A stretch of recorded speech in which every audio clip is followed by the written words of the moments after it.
Assalamualaikum warahmatullahi wabarakatuh. Nama saya Muhammad Salman Alfarisi, NPI 1422000106. Di sini saya akan mempresentasikan tentang materi pengecoran steercasting. Pendahuluan latar belakang. Dalam proses pengecoran steercasting banyak parameter yang terlibat yang berperan penting dalam menentukan sifat fisik maupun mekanik material. Parameter itu meliputi perbedaan suhu penuangan, waktu pengadukan, dan kecepatan pengadukan. Material komposit merupakan pencampuran antara dua atau lebih material yang berbeda secara makroskopik, di mana satu material berfungsi sebagai reinforce dan satunya lagi sebagai matriks sehingga menghasilkan material baru yang lebih kuat dari material sebelumnya. Dalam penggabungan material ada dua, yaitu gabungan makro dan gabungan mikro. Berdasarkan cara penguatannya, komposit dibedakan menjadi tiga, yaitu komposit penguat partikel, komposit penguat serat, komposit penguat struktural, dan lain sebagainya. Dari beberapa jenis penguat ini, pengembangan komposit pada penelitian ini adalah dengan penguat partikel karena bahan yang digunakan adalah fly ash yang dihasilkan dari pembakaran batu bara.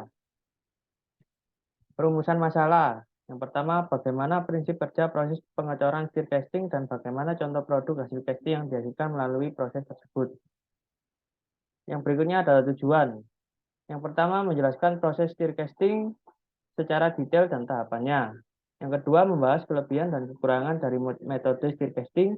Yang ketiga, menganalisis bagian-bagian dari proses steercasting. Berikutnya adalah pembahasan.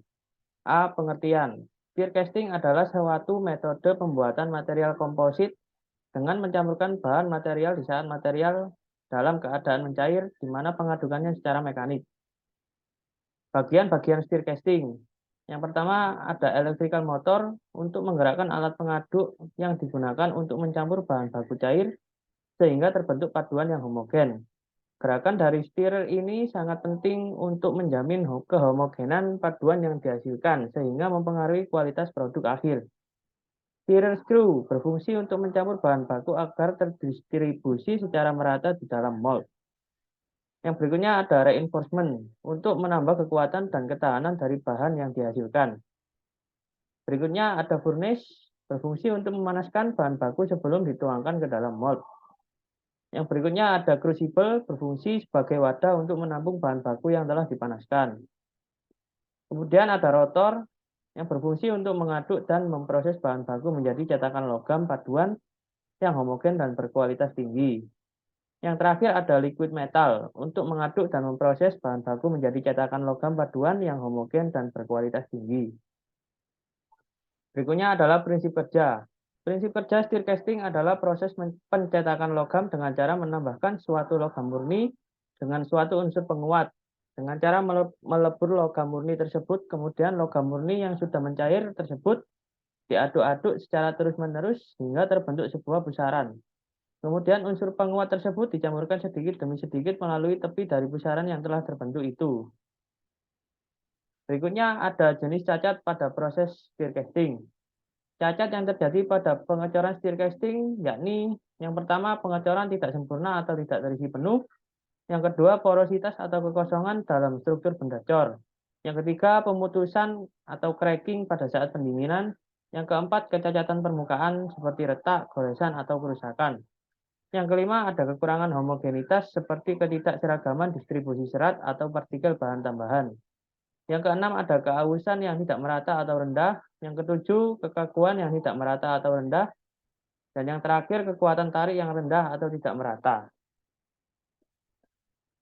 Berikutnya adalah keunggulan metode steercasting.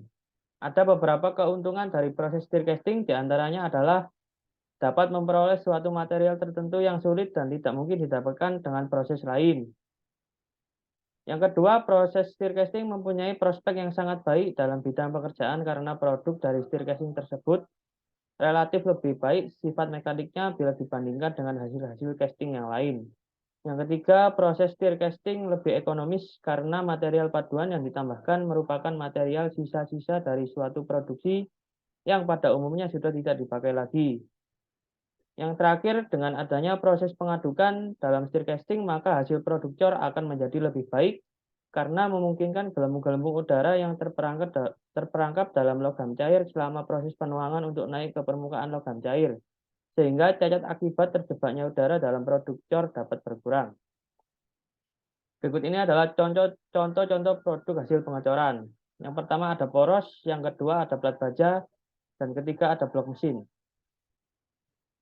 Yang terakhir, kesimpulan dari makalah ini dapat disimpulkan bahwa proses stir casting adalah salah satu metode pembuatan material komposit dengan mencampurkan bahan material di saat material dalam keadaan cair, di mana pengadukannya secara mekanik dan prinsip kerja stir casting adalah proses pencetakan logam dengan cara menambahkan suatu logam murni dengan suatu unsur penguat dengan cara melebur logam murni tersebut, kemudian logam murni yang sudah mencair tersebut diaduk-aduk secara terus-menerus hingga terbentuk sebuah pusaran. Kemudian unsur penguat tersebut dicampurkan sedikit demi sedikit melalui tepi dari pusaran yang telah terbentuk itu.